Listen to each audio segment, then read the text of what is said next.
வங்கக்கடலில் நிலை கொண்டுள்ள ஆழ்ந்த காற்றழுத்த தாழ்வு மண்டலம் நாளை புயலாக மாறுவதால் டெல்டா மற்றும் வட கடலோர மாவட்டங்களில் கனமழை பெய்து வருகிறது. மழை குறித்தான விவரங்கள் டிஜிட்டல் வாயிலாக விளக்குகிறார் எமது செய்தியாளர் யோகேஸ்வரன். யோகேஸ்வரன், இனி உங்களிடம். நன்றி பூர்ணிமா.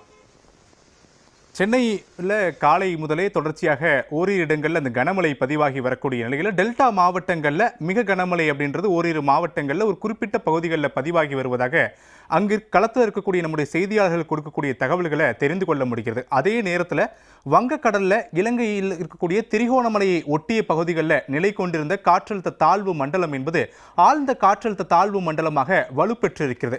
இது ஆழ்ந்த காற்றழுத்த தாழ்வு மண்டலமாகவே கரையை கடக்கப் போகிறதா அல்லது புயலாக வலுப்பெறப் போகிறதா?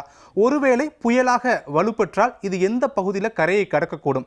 இப்போ நம்ம சென்னையில் வசிக்கிறோம். சென்னையை ஒட்டியிருக்கக்கூடிய பகுதிகள் வட கடலோர மாவட்டங்கள் எல்லாம் மழையினுடைய தீவிரம் எப்படி இருக்கும்? இவை தவிர புயலாக கரையை கடக்கக்கூடிய பட்சத்தில் என்னுடைய தாக்கம் எப்படி இருக்க போகிறது?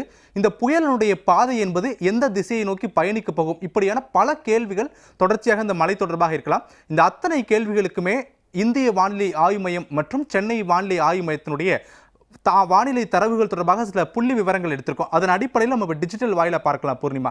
பொதுவாக இப்போ வங்கக்கடலில் சமீபத்திய அறிவிப்புகளின் அடிப்படையில் சென்னை வானிலை ஆய்வு மையம் கொடுத்திருக்கூடியது வங்கக்கடலில் திரிகோணமலையை ஒட்டிய பகுதிகளில் நிலை கொண்டிருக்கக்கூடிய இந்த ஆழ்ந்த காற்றழுத்த தாழ்வு மண்டலம் என்பது சரியா சொல்லப்போனா அப்படின்னா 12 கிலோமீட்டர் வேகத்தில் அது ஒரு மணி நேரத்துக்கு நகர்ந்து வருவதா வானிலை ஆய்வாளர்கள் தெரிவிக்கிறார்கள். இது நாகப்பட்டினம், புதுச்சேரி, அதே போல சென்னை இந்த 3 பகுதிகளில் இருந்து கண்காணிக்கப்படுகிறது. இதில் நாகப்பட்டினத்திலிருந்து எத்தனை கிலோமீட்டர் தொலைவில் இருக்கு அப்படின்னா 590 கிலோமீட்டர் தொலைவில் இந்த ஆழ்ந்த காற்றழுத்த தாழ்வு மண்டலம் என்பது நிலை கொண்டிருப்பதாக தெரிவிக்கிறாங்க.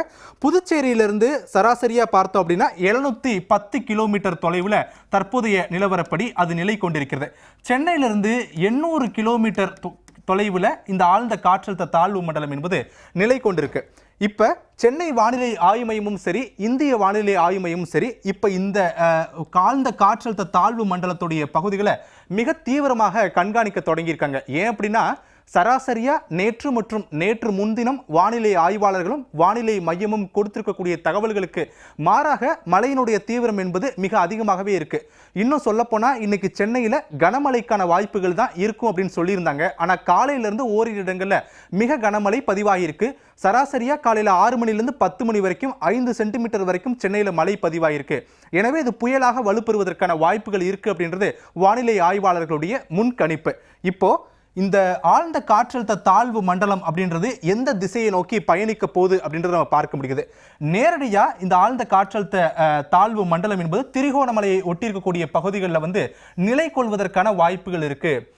இன்னும் ரொம்ப தெளிவாக அந்த செய்தியை பார்க்குறவங்களுக்கு புரிஞ்சுக்கணும் அப்படின்னா இப்போ இந்த ஆழ்ந்த காற்றழுத்த தாழ்வு மண்டலம் நகர்ந்து வரக்கூடிய வேகம் மணிக்கு 12 கிலோமீட்டர்.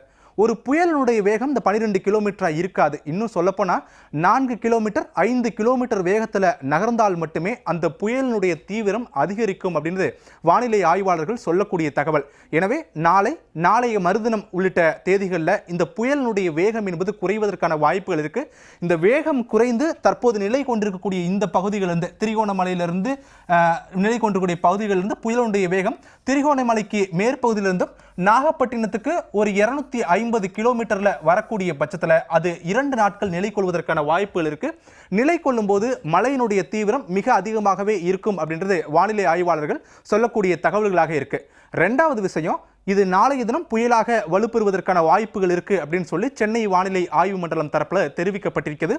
தொடர்ச்சியா அதனையும் கண்காணித்து வருகிறார்கள். இந்த பாதையை இப்போ இந்த பாதையை நம்ம பார்த்தாச்சு, எந்த வழியாக அது வரப்போகுது, இப்போ இது எங்கே கடக்கிறதுக்கான வாய்ப்புகள் இருக்குது. மொத்தம் 3 பாதை இப்போ வரைக்கும் கணிச்சிருக்காங்க. இந்த வழிகள் எல்லாம் இது கரையை கடக்கலாம்.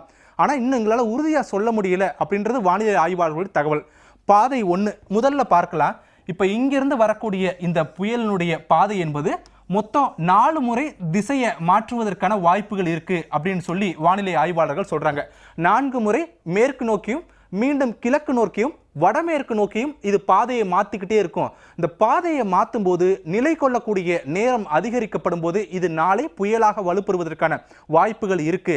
இப்போ எங்களுடைய ப்ரெடிக்ஷன் படி இது நாகப்பட்டினத்துக்கும் புதுச்சேரிக்கும் இடையே ஒருவேளை கரையை கடக்கலாம் பாதை 1. அப்படி இல்லை அப்படின்னா புதுச்சேரியை ஒட்டிய பகுதிகளில் இது பாதையை கடக்கலாம். இது 2 திட்டம் அப்படின்னு வச்சுக்கலாமே. 3வது திட்டம் என்ன சொல்றாங்க அப்படின்னா, சென்னைக்கும் கடலூருக்கும் இடையே இது கரையை கடப்பதற்கான வாய்ப்புகள் இருக்கு அப்படின்றது தான் வானிலை ஆய்வாளர்கள் சொல்லக்கூடிய தகவல். இது பாதை 3.